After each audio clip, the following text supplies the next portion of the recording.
Good day and welcome to the WANA webinar series. Thank you for joining and please welcome Jack of Clubhouse International. Welcome to this WANA webinar titled Transforming and Elevating Your Program, Becoming a Thriving Clubhouse.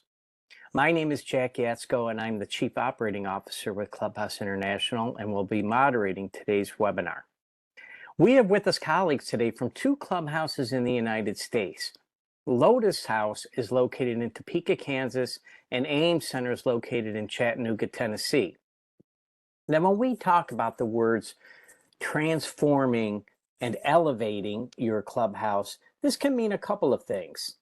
It can mean completely transforming from another type of psychiatric rehabilitation program to a clubhouse based on the international standards for Clubhouse Programs. Or it could be taking a fresh look at your existing but perhaps stagnant clubhouse and doing some renovations, some innovations to propel it into a thriving, bustling community rich with opportunities for your members. It is incumbent on all of us, meaning your clubhouse and Clubhouse International, to inspire and mentor new or struggling clubhouses, and now is the time to do it. We have startup groups in over 50 locations across many countries, from Taiwan to Spain to Canada, the United States, and many other regions. We have increased government awareness and interest and funding opportunities, and thus, this is a pivotal moment for our model to rise to the challenge. We have Lotus Clubhouse and AIM Center to help us delve into this further. Lotus Clubhouse really did the complete transformation in switching over to the Clubhouse model, while AIM Center was more or less looking to push itself to another level, and in being the only clubhouse in the state of Tennessee, wanted to truly be the center of excellence, if you will, for others to see exactly what a strong accredited clubhouse looks like. We asked both of our clubhouses today to focus in two areas of their presentations. One is in addressing the why. Why did Lotus House make their decision to change from a different model? What was behind their rationale in doing this? And similarly, what was occurring at AIM Center to cause them to rethink, re-strategize, and look to ramp up their clubhouse? The second area we asked these clubhouses to zero in on was the how. How exactly did they go about completely transforming like they did at Lotus House? And how did AIM Center go about some of their changes? So with that, I will turn it over to Lotus House to first share with us the why and how they became a clubhouse. Hello and good morning. Thank you for inviting us to the conversation today. This is our first experience with a live webinar and we're all three a bit anxious. So if it looks like we're reading something, we totally are, but we have written down our experiences to help us manage some of our anxiety as we work through this today. Hello, my name is John Cool Rabbit Diesel. I kind of invented that name, and I have been a member of the clubhouse for over 28 years. Hi, I'm Laura, and I've been staff for over 4 years. And hello, my name is Molly, and I've been the director of the Lotus House for just about 8 months. And we're going to talk today about how our clubhouse transitioned from a drop-in center to a standards-based clubhouse. And so Clubhouse is in Kansas. In Kansas, we have a total of 5 clubhouses that are standards-based, and currently 2 of them are accredited. And we here at the Lotus House just completed our site visit back in January, and we are waiting on our accreditation findings. Prior to August of 23, the Lotus House operated more like a drop-in center.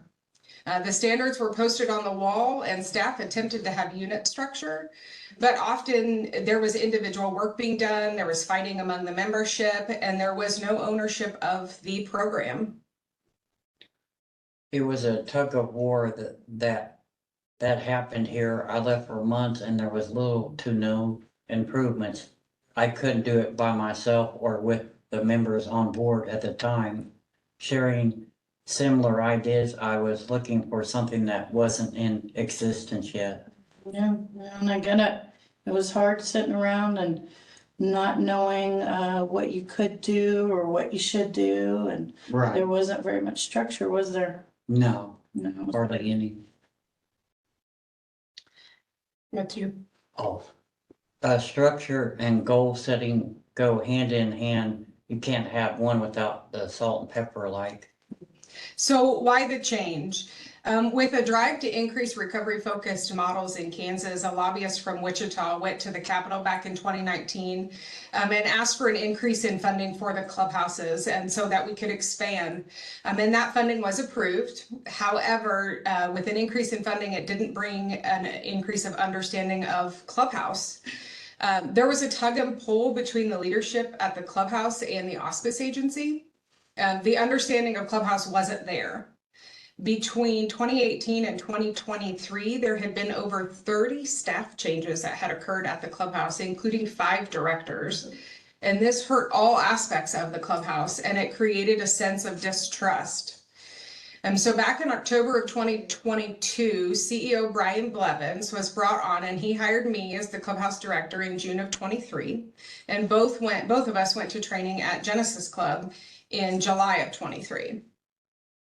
How did membership view the changes?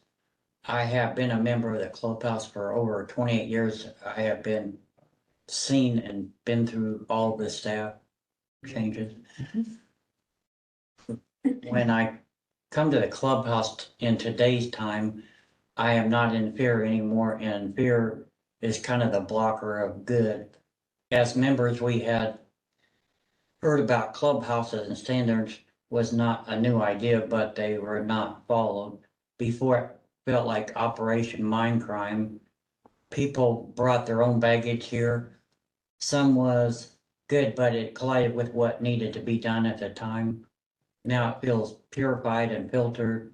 The human condition will always be here, and it's hard to make progress when fear is a factor. I am now included in all the decisions are the ones that I pay attention to. I feel safer now when I'm here. I'm invited to join in on things. Things that are different now are direction oriented, mentors. People are more respecting of others. When someone has something to say, we hear them out. The people that want to give the Clubhouse a chance are now on board with it and want to go somewhere. It was like a 4-wheel drive bus at a monster truck show, like the Undertaker, getting stuck in the mud and wanting to go somewhere, but it had limited travel. Now I believe that me and other members can get on board with it and get the bus on the road with 4-wheel drive or not. So struggles in understanding. Implementation needed to occur all at once. The program tried to make changes slowly over time, and it always reverted back to the drop-in model. Staff had a mentality of doing for people was easier, but it was only easier for the staff. Enabling makes the helper feel good. It doesn't move a person forward in their recovery. And we had to learn how to work side by side with one another. The members and staff, like a transmission and engine, were not hooking up. We were not working together. If staff are doing everything, members don't feel like they can be involved. Yeah, if staff's gonna clean the bathrooms, why would members wanna do it, right? Yeah, I wouldn't wanna clean the bathrooms if someone else is gonna do it every day for me. true. Staff buy-in came through transparency and communication. Clearly communicate the need for the change and an understanding of the standards. Get staff into training quickly, and then we can talk about Clubhouse. If you can see it, you'll get it. Build trust with membership through the relationship. Be genuine. Listen because you're interested, not for the need. Don't try and solve what's being shared. Just listen and be genuinely interested.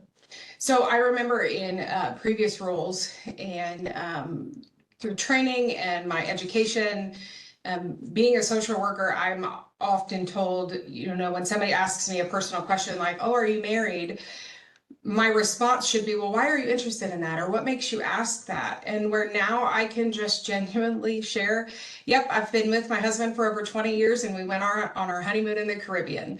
And then follow up with a personal question back to membership. Hey, are you married? Have you ever traveled out of the country?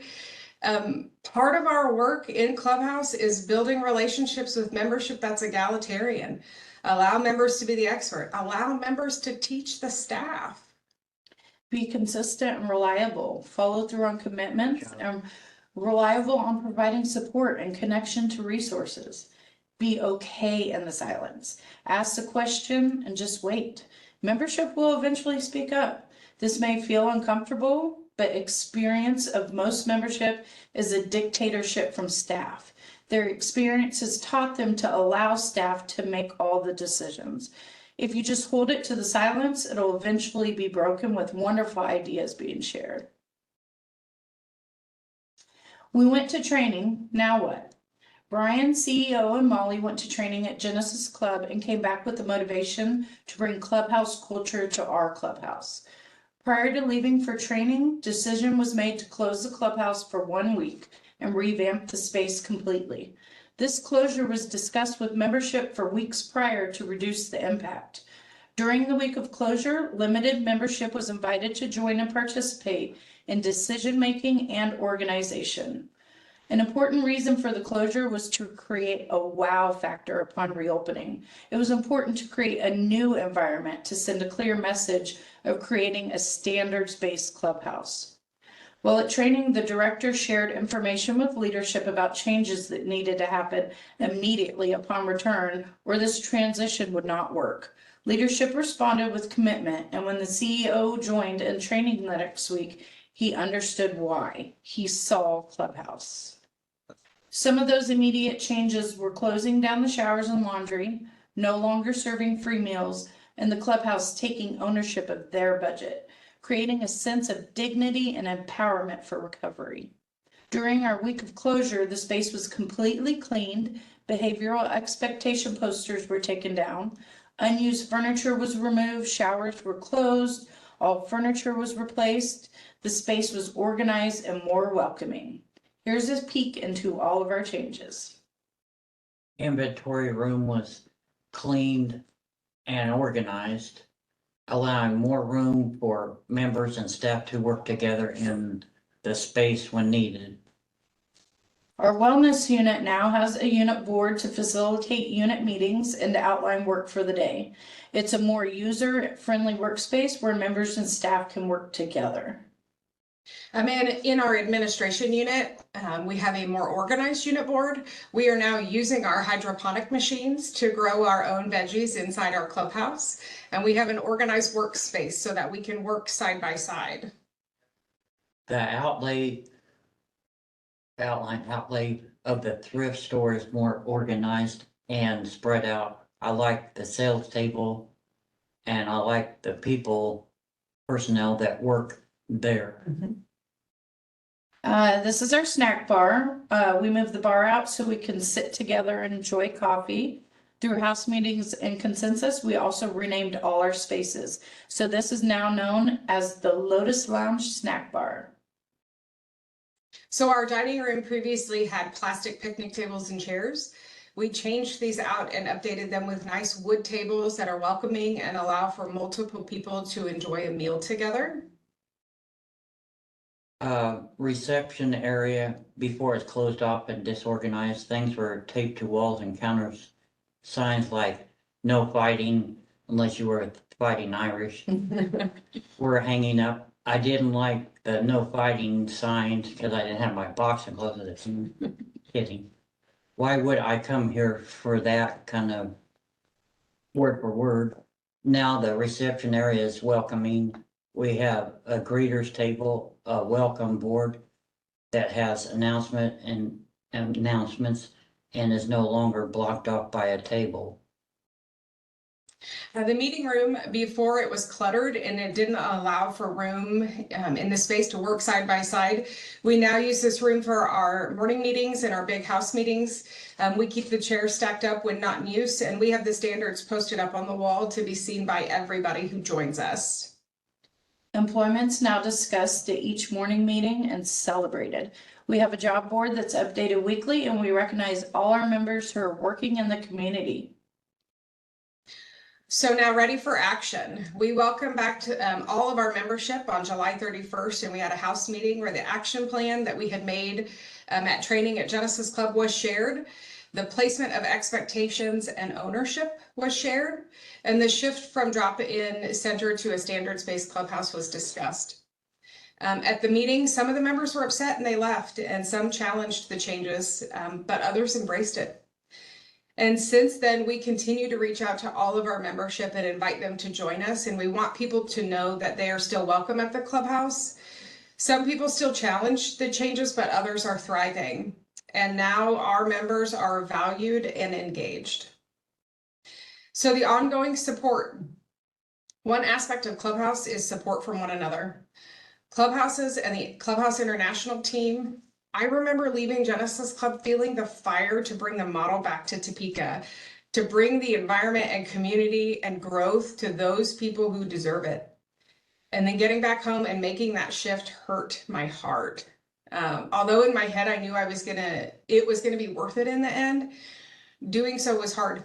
We had to shift from enabling to empowering. And for those who have been told all their lives that they aren't capable or that they can't do anything, empowerment and motivation are very, really deep.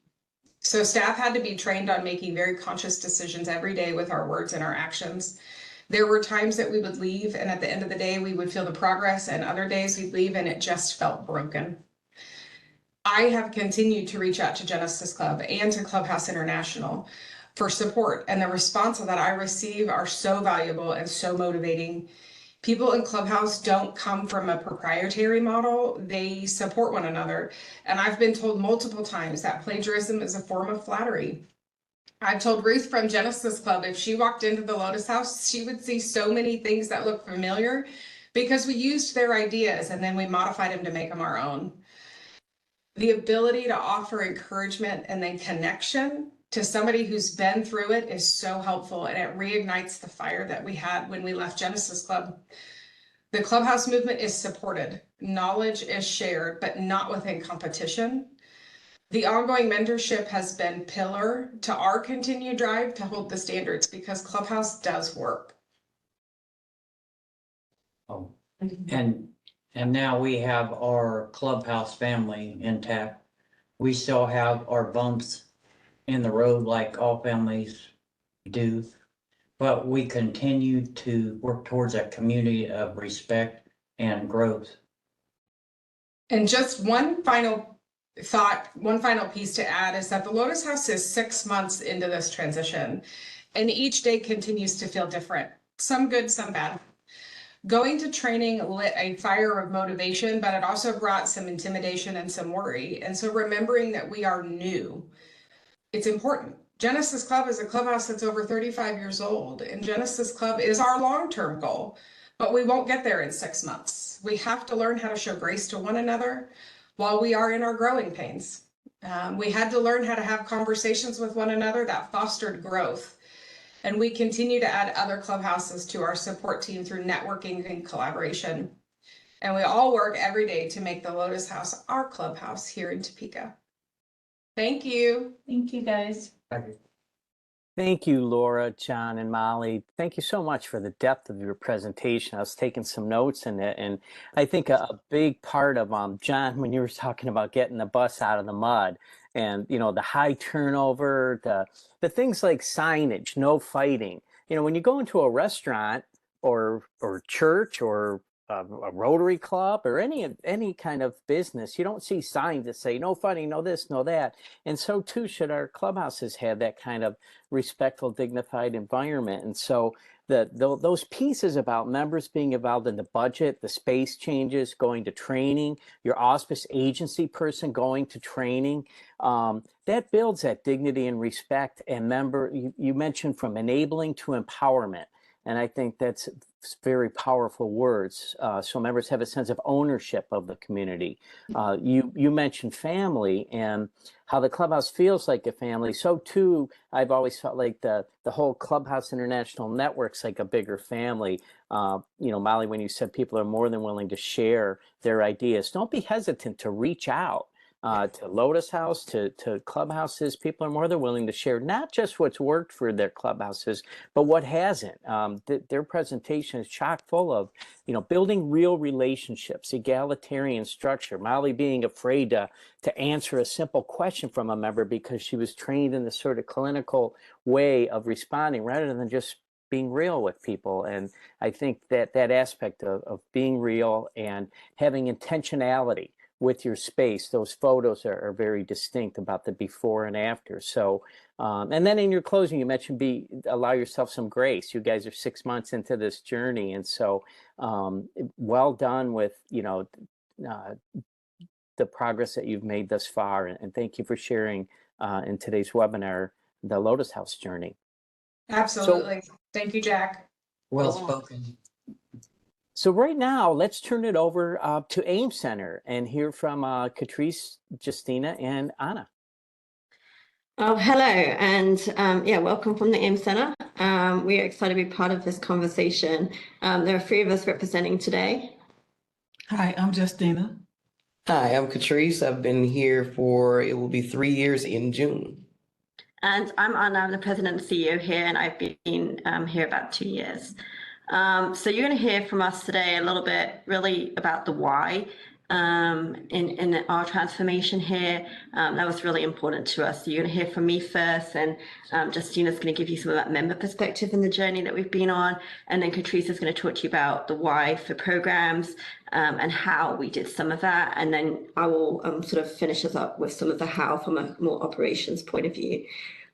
So we're excited to be talking today about transforming clubhouses. We've been on quite a journey over the last 2 years to really try and elevate our clubhouse. It's been around for a long time, 34 years in fact, but wasn't really fully functioning the way it should. So we've been really working hard to try and make it a clubhouse that's thriving, fully embracing the standards. So we are nonprofit, we're independent, and we're, as Jack said, the only accredited clubhouse in the state of Tennessee. And we take, great pride in being a beacon of hope for this region, and really wanted to be able to become a center of excellence for Clubhouse International and to show how important these standards are and why clubhouses exist and that they work. We have been working to get there on this journey, but imagine 2 years ago, we were in a very different place. So, we were really struggling a little bit. Picture this, we were coming out of the pandemic with all the devastating impact that pandemic had, and of course, we're still feeling to this day. We had rapid staff turnover, members weren't returning fast enough to the clubhouse, and we'd also just gone through a series of leadership changes. I don't know if any of this sounds familiar to some of you in your clubhouses, but that's where we were. And we had just finished our accreditation process, and the results weren't really pretty. We received a conditional 3-year accreditation, but with 10 recommendations. Yes, you heard it right. 10 recommendations across the board that we really needed to kind of focus on and change some things. So it was plain that we had a lot to change, and that we really need to start with our culture. Morale was low, engagement wasn't happening. Staff, really thought like they were meant to do everything, which of course was leading to burnout and resentment, but they were effectively siloing work for members. And as a new CEO coming in, I knew that we had to go back to basics. When your roots are weak, you can't yield those strong trees, and we wanted to have a strong foundation for the future. This clubhouse is so important in our community, we knew we couldn't fail, but how were we going to accomplish this? So you're going to hear from Justina a little bit about what we did. Okay. Hi, my name is Justina, and I've been a member of the Clubhouse for 5 years. I started the Clubhouse in 2019. When I first came to the AIM Center, I would help the faculties in the wellness unit. I treated the Clubhouse like it was my own house. In March of 2020, I stopped attending the Clubhouse. There seemed to be a lot of drama, and I had a lot of family issues going on outside the Clubhouse. So it was like I was dealing with a lot. It put me in a dark place. And since I stopped coming, it was pretty much hard for me to do stuff on my own as far as looking for a job and trying to get back to school. What brought me back to the AIM Center was I had, staff and members sending me out birthday cards, I miss you cards, and I feel like they needed me back in the Clubhouse. So when I did come back to the Clubhouse, I pretty much, started helping out in the cafe, started helping during lunch. I started working at the snack bar. And pretty much I learned, like when I was working in the snack bar, I learned on how to make coffee, help people sign up for lunch tickets, and help them with snacks. And that also led to me getting a job, which I started November the 19th. It'll be 4 months for me. Pretty much it got me to where I am today, because without the AIM Center, the staff or the members, I wouldn't be who I am. Pretty much they helped me learn to stop letting other people bother me, stop letting people get the best of me, stop holding that anger. You know, they always had their doors open for me with any situation, and I appreciate them for that. Also, I do attend to go to school, which is in the fall, for Chat State, with dental hygiene. So yeah, since I've been back, it's been a lot of doors opening for me. And also, like, I try to help the members out as far as keeping the clubhouse together, letting them know, hey, the clubhouse is always here for you no matter what. Keep your head up, be strong, you got this. And if I was to tell anybody that wants to attend the clubhouse, hey, you got it. The clubhouse here to help you. They're not here to judge you. They're just more of your side.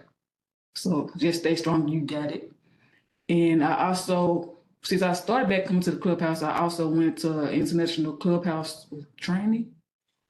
And pretty much I took a lot of notes to bring back to the clubhouse. And ever since then, it's been a lot of changes, and it's more to come. Awesome. Thank you, Justina. You're welcome. I'll be talking a little bit about the why and how from a programmatic standpoint.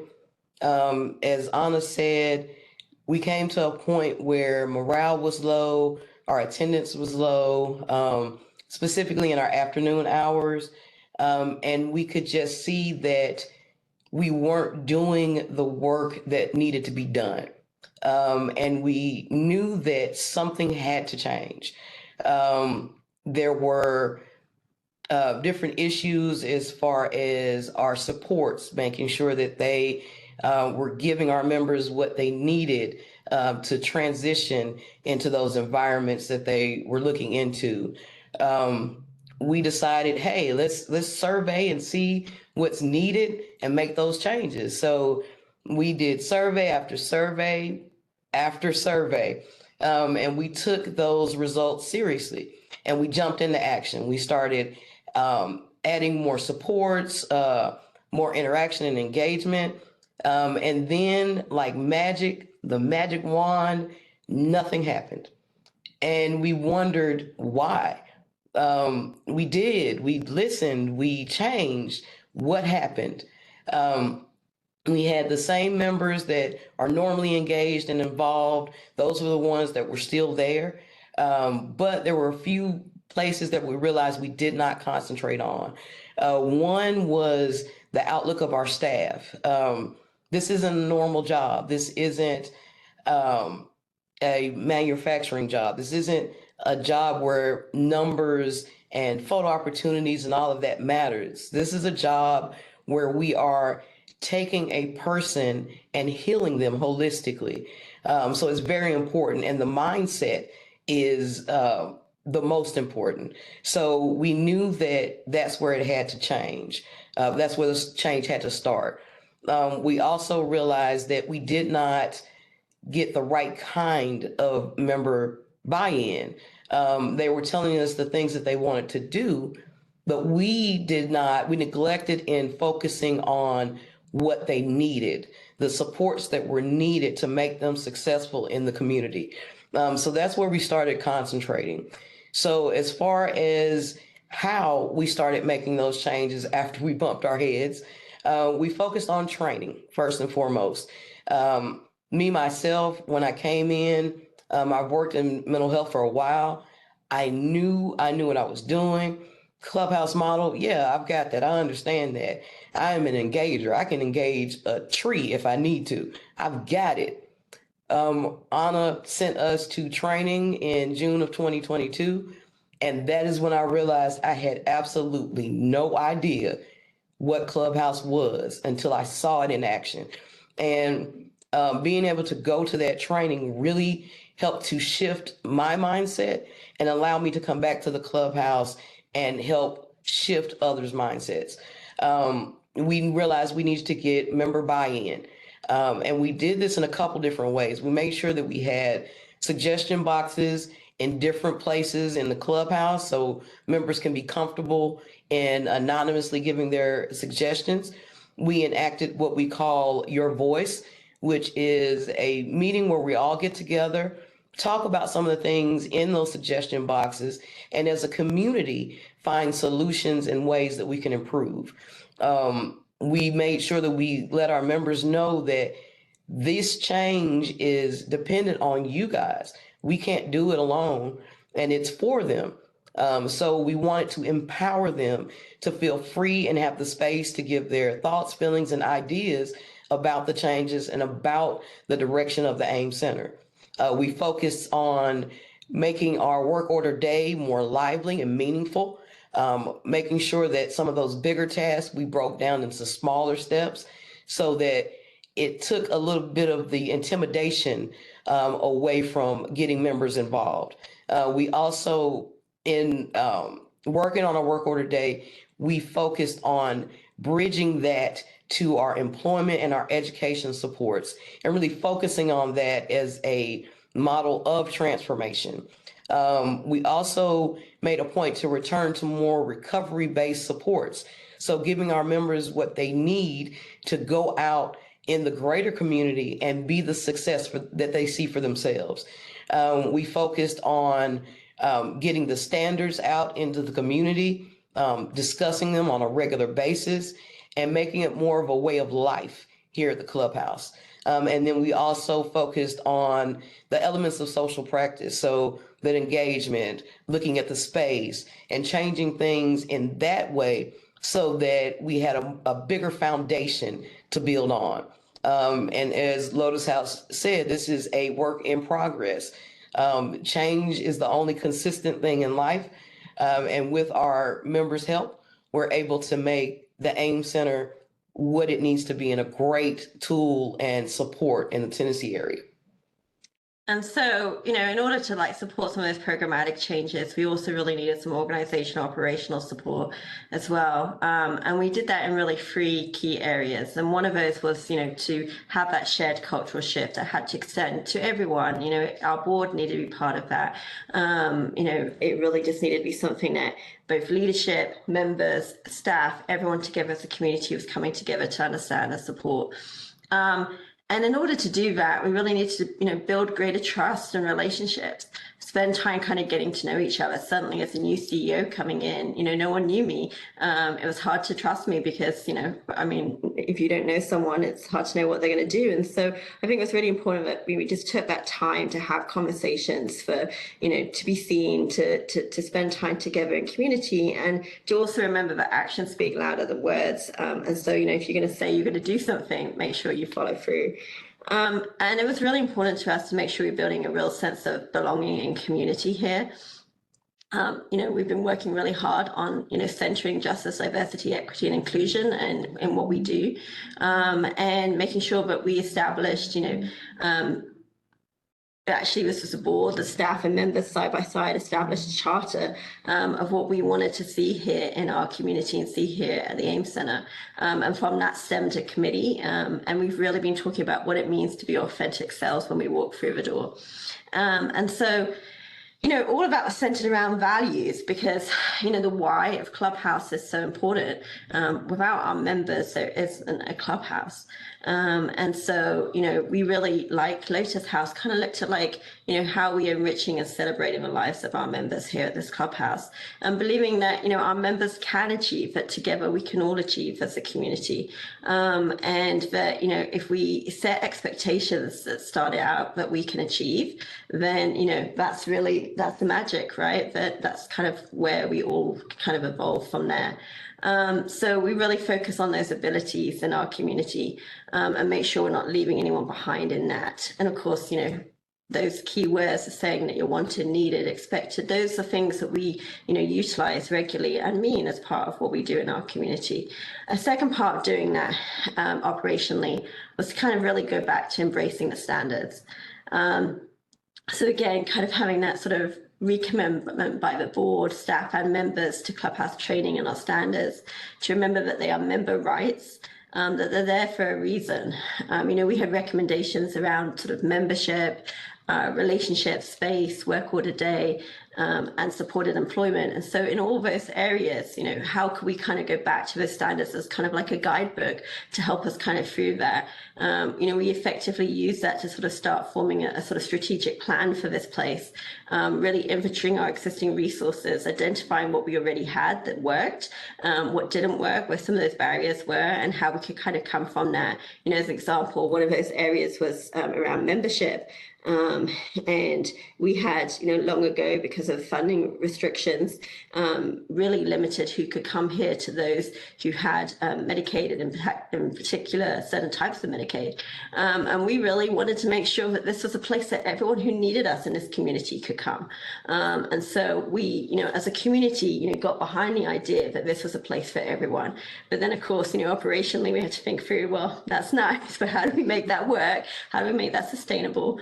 And so we kind of looked at diversity of funding. We went after different types of grants, foundations, different things that could help support that. And we were able to open up our clubhouse to everybody.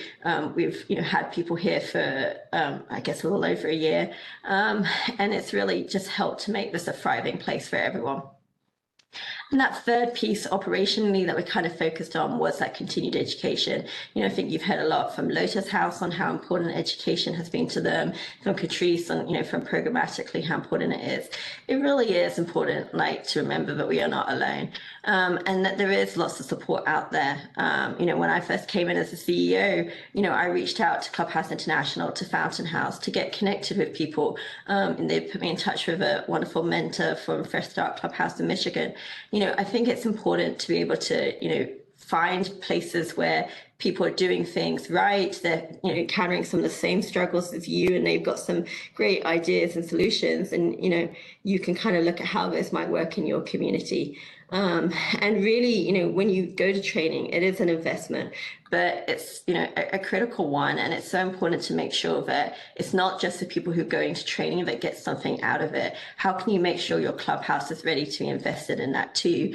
We have conversations every time in this clubhouse before we go, so that members and staff can kind of communicate with the training team. This is what we want you to get out of it. While they're there, they're Facebooking live, sending photos, they're zooming in during the week to kind of say what they're learning. And then, of course, some bigger presentations when they get back. And that really helps us to kind of make sure that, we are doing this as a wider community and not just those people who are going to training. And so, those three things, shared culture, raising the standards, and then really investing in continued education really helped us to kind of start elevating our clubhouse. But, as you heard from Lotus House, change isn't easy. It is a journey. We've been on a journey for the last 2 years. We're still on a journey. And, I think that, you've got to remember that it's, a lifelong process of continually every day dedicating to yourself to the standards of Clubhouse International, and, remembering that we can do this together. And being gentle with yourselves. So, we made a lot of mistakes along the way. We'll make more mistakes in the future, but we know that together as a team, we can achieve. And so, I just encourage you as clubhouses to remember that when you're going through this too. And here you see just a kind of a photo of our awesome members and staff at the AIM Center. We celebrate all the small wins, all the big wins, and we do it as a family. And that's what's most important. Thank you, Justina, Catrice, and Anna. These are great photos. I've been to your clubhouse, and it's a beautiful, beautiful building.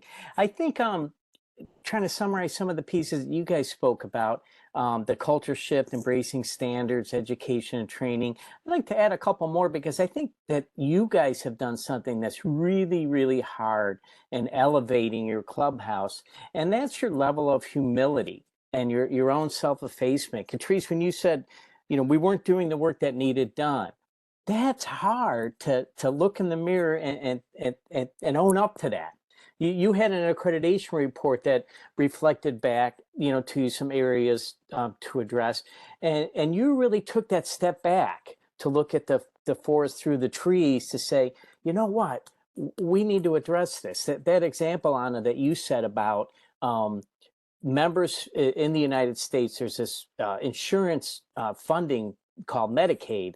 And at AIM Center, members who don't have that were facing difficulties to be eligible to join the clubhouse because you needed a funding stream.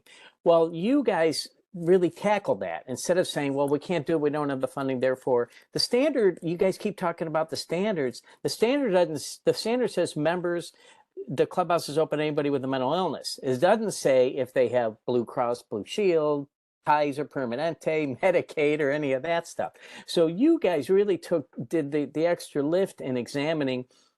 There's people like Justina out there who deserve to have the opportunities at AIM Center, and just because they don't have this insurance thing, they deserve these same opportunities. And so you went after that, and so I think looking in the mirror and really addressing that, more power to you to do that, and then to take the accreditation report and your training action plan from Fountain House to strategically plan to address the areas that you guys want to grow in. I think it is amazing testimonial to a clubhouse that's been around a while, but we all go through ebbs and flows. Clubhouses aren't just linear. There's turnover, there's changes, and I think, Anna, you're kind of a breath of fresh air coming in as a new CEO and helping with that transformation. But Justina, thank you too for sharing your story. That's so inspirational here that you're in school, dental hygiene, and how the clubhouse has kind of helped you get your life back together. And Catrice, you as well, to just say, I thought I knew and I went to training. I found I didn't know a lot. Exactly. And I think for those of the folks in the audience today, we get a lot of emails and calls at Clubhouse International from clubhouses, startup groups seeking advice. And that level, I've been in this work for about 34 years now. And one of the greatest things I find is clubhouses, just like you guys are doing now, that level of saying, this is what we're good at and this is what we're not good at. There's a director who I've reached out to for many times for, hey, are you guys good at this, or can we use you to help this clubhouse out? And he makes no hesitation, and these are his words, not mine, but he'll say, no, we suck at that. We're not good at that. And but that's what I want to know, and I think that ability to be honest and open and transparent. You and Lotus House talked about the transparency too. Lotus House about moving from a completely different model, a drop-in center, to a clubhouse is a huge change. And they spoke about members being angry about that and say, I'm not coming back, and how change is hard. And you guys, really just elevated your game to a new level. And so thank you for taking the time to, prepare and share with our audience today what AIM Center in Chattanooga is doing to improve lives for people who have a mental illness in Chattanooga, Tennessee, and hopefully beyond, so we can get some more clubhouses in Tennessee.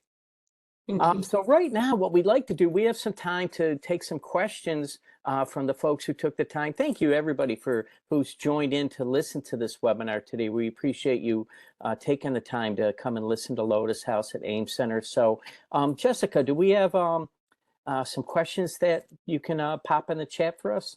Absolutely. So just a reminder, for those of you that have a question you'd like to ask, please do submit those in the Q&A panel. It's located on the bottom right side of your WebEx screen. If you don't see it, look for the ... and inside there, you'll find the Q&A panel. So Jack, we have a lot of questions loaded up for you. Let's go ahead and kick them off. What is your recommendation for the first step a program should take when considering converting to a clubhouse? Why don't we start with Lotus House on that one, because you guys did the conversion from a different model to a clubhouse. What were your experience and first steps? And feel free to share the ones you took that maybe didn't work and the ones that you took that did. So prior to me joining, the directors often tried to make the shift. They would implement standards, they would share what they were, and they would try to put that into practice.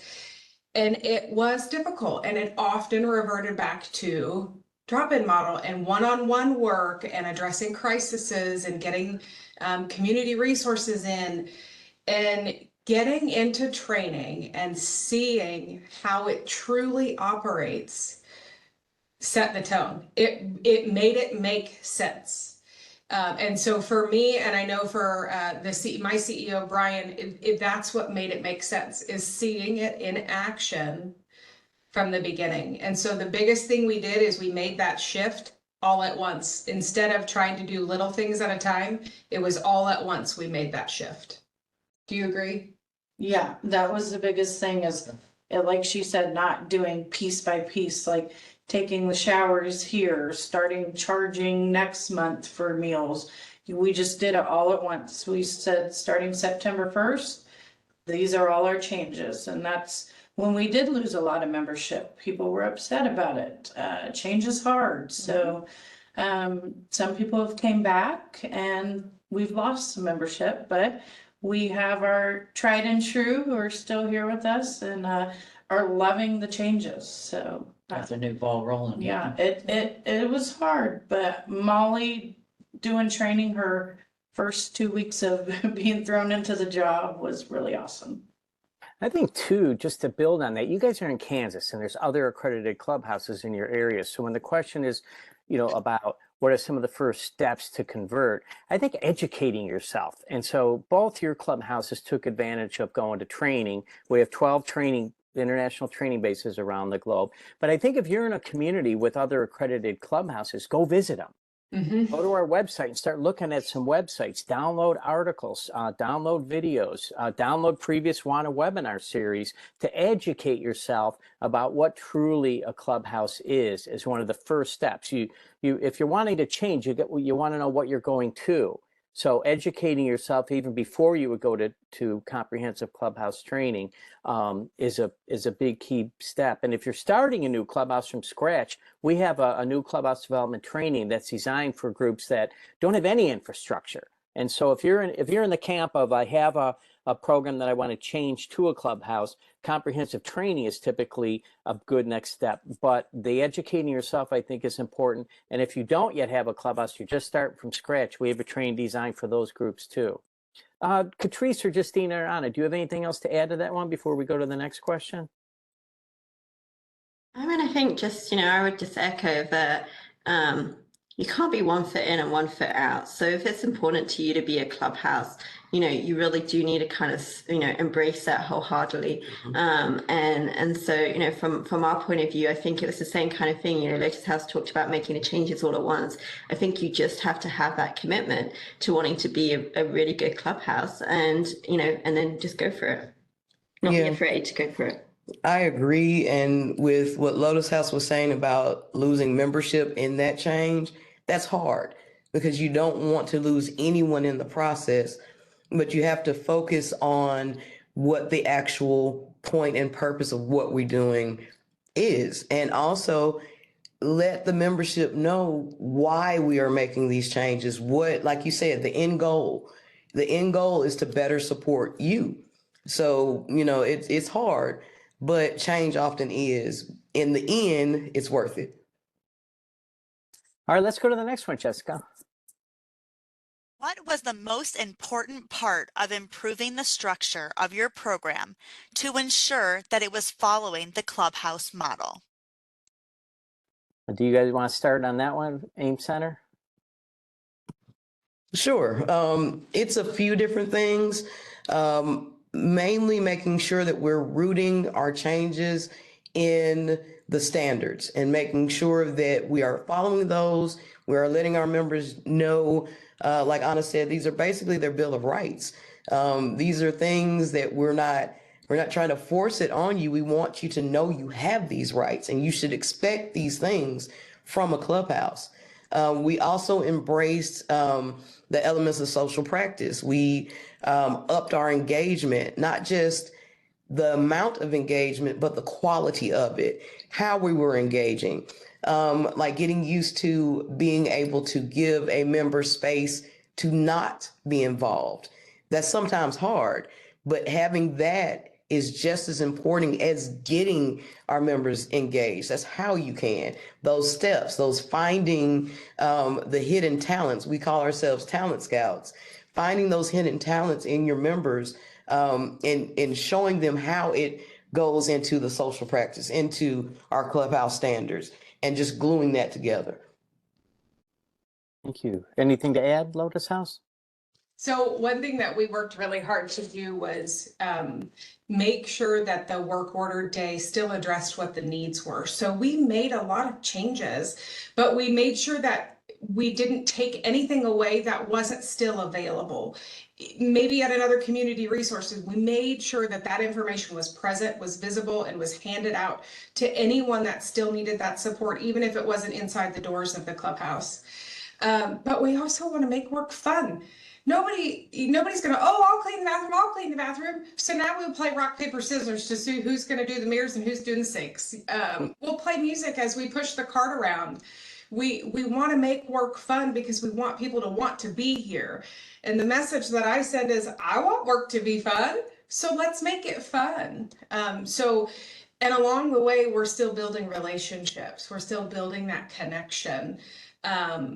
Me coming on board meant that the previous person had to leave. And so the previous person that was here had been here for a significant amount of time, and that was difficult for membership. And so I had to own that, and I had to learn to take that graciously and still build that relationship with the membership here and with the staff that stayed. I think a piece you just touched on is important to this too, and that is addressing community supports in the work unit meetings. I frankly think every work unit meeting should have that question. Does anybody need help with any kind of community supports? And then that helps build the fabric of the relationship. Say John says, I'm up for renewal for my housing certificate. I got to fill out this application. And then there's Justina, there's somebody else, you know, who's done that and says, let's do that later on. You and I usually do attendance together, but let's work on that later. If someone needs a ride to a doctor's appointment. So integrating the fabric of community support needs into the work unit structure, I think, is an important component to that as well. Let's go to the next one, Jessica. How do you attract and keep quality staff and ensure that your clubhouse can pay competitive salaries and provide benefits? That seems to be the question of the last 2 years. We see that one a lot. Attracting is one part. Keeping quality staff is another. If you go to our career page, you'll see a lot of openings. But do you have any gold nuggets in that regard, Anna? And Catrice and Justina, AIM Center has gone through a bit of a transformation in that regard. So attracting and keeping staff, wages, what are some of the tricks of the trade? There's so much in that question. And yes, it's a really good question because I think we are all struggling with that. You know, I don't know that we have the perfect answer yet. We've definitely been working on it. And I'll give you some of the nuggets that we've worked on. I think that when it comes to wages, you have to accept that the market coming out of the pandemic is different from before. And, it's ingrained in our standards, but you really do need to make sure that have wages that, are livable wages for everyone and that they reflect, this community and are fair. And so for us, we had, really underinvested in our staff. And we needed to recognize that and to, figure out how we were going to do that. It took a real commitment from leadership, from the board, to know that we were just going to have to raise those salaries and somehow make the rest of that work. And I think that that's really important. You need to invest in your team. I think that with that comes a lot of the work we've done around justice, diversity, equity, and inclusion. If we don't have a true sense of belonging here, which is not just for members, it's for staff too, they have to feel part of this place, to feel that they can be seen here. I think that, particularly again, coming out of a pandemic with all of the different kind of emotional places we all were, the struggles that some, staff had gone through, some of the racial tensions here in the United States. I think it's really important that you understand that, every staff member is walking through this door with different things that they're interacting with their families out in the community, and how can you support them as part of, having a really strong organization. So those are some of the kind of things that we've done. And to kind of do that, we've really been working on pulse checks with our staff. So we send out like quarterly kind of surveys that they can fill out anonymously to kind of, let us know how things are going, what they would like to see differently. And really kind of looking at those trends over time. And then we also, have kind of, really, again, invested in training for everyone so that, you feel empowered. And really invested in training for, supervisors so that, yes, we're making sure that we're holding everyone accountable, but, you can't be held accountable if you don't know what you're meant to be doing. And so we're going to make sure that, we're really adequately, training so that, you understand the why behind why we're doing things. And then it's much easier to be held accountable to those standards. And like Anna was saying, just to echo that, it's feeding into staff. It's equipping them with the training and the knowledge and trusting them. It's trust. And when staff feel trusted, seen, and heard, it's amazing what can happen on the other end. So with, like she was saying, investing back in, not just in salaries, not just in training, but also in how are you doing today? What can we do to help you do your job? How can we help support you, support others? So seeing staff, letting them be heard, and letting them see that what they're saying are just not empty words, that they're being listened to and acted upon. Thank you. We have time for maybe one or two more questions. This topic, you guys, if you want to email any of us on this, this is the topic we have at our international seminars, regional conferences. There's a lot of depth to this, and AIM Center's touched on 3 or 4 of these with training, pulse checks for staff, salaries, integrating your board into, having a responsible role in attracting and keeping staff. There's a whole chunk of that we could talk about for a while. Might be a WANA webinar on that whole topic as well, but it'll be an ongoing topic for us at upcoming conferences and seminars. We do have a world seminar September 14th to the 19th in British Columbia, Canada, coming up this year. You'll see some registration announcements for that coming up soon. And this will be an agenda topic at that seminar. Jessica, do we have time for one more? We sure do. Thank you. And I want to mention that we're getting a lot of questions about member engagement. So thank you for all of those. We appreciate the interest, and we'll be addressing this topic in a future webinar. So please stay tuned for that. So with the last question, what was the most important change that you made when transitioning your clubhouse? Let's go to you, Lotus House. What was the most important change when you transitioned from a drop into a clubhouse? Side-by-side work. Absolutely. Bringing membership into the program, transitioning the ownership from staff do everything to we work side by side. We sit together at the front desk. We work side by side in the kitchen. We work side by side at the snack bar. AIM Center shared, when somebody has a strength that they've been through, you say, hey, Joe just did that. Joe, why don't you come in and do this with us? We were talking earlier that when we find out members have strengths in like computer skills, we take full advantage and we put it to use, and it's just, it thrives when we get side by side. That's building the relationship, but it's transitioning the ownership. And that was our biggest thing was, hey, you want to come do some data entry with me? Hey, we're getting ready to review the budget. Let's pull it up. You want to run the meeting? What do you mean me run the meeting? You can run the meeting. Absolutely run the meeting. So I think you said earlier to that too, you said do with instead of for. Yeah. And that's a huge point, and when you're talking about side-by-side work. Anything from you, Catrice, Justina, or on that? Well, I mean, it goes back to the Clubhouse article, what if nobody wants to make lunch? Like she was saying, member buy-in and member involvement is extremely important in the direction of any choices when it has to do with the Clubhouse. So showing them how much is in their hands, showing them how much power they have to change and make things work is extremely powerful. And showing them, hey, we can't do this. This isn't for us to do. We can't. There's no way possible. And there's so many places where you can come in and not only give your strengths, talents, and abilities, but help pull other members up, give them an example while you're supporting and improving yourself. And I think Anna wanted to jump in as well. Yeah, so I mean, just to tag on that, I think that, one of the, it's hard to pick one key thing, it really is, because I think it is that sort of general cultural shift and that shared ownership. But I think an example of that for us was our reception desk area. For years and years and years, we had paid receptionists who were, monitoring that area. And we removed those paid receptionists to come in line with standards, and really made that part of the work of a unit for members and staff side by side to do. And there was some transitional moments there to get it working the way we needed it to.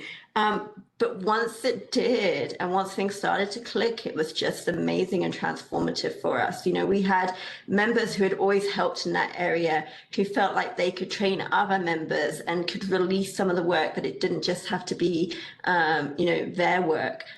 It really became something that was truly part of the unit. And now we have, it's an area that members really want to get actively involved in. And, they're greeting everyone when you walk through the door of our clubhouse. And I think that really sets the tone from the very beginning that this is our clubhouse, that members are a critical, important part of making sure that everything runs every day. And without members, there just simply isn't a clubhouse.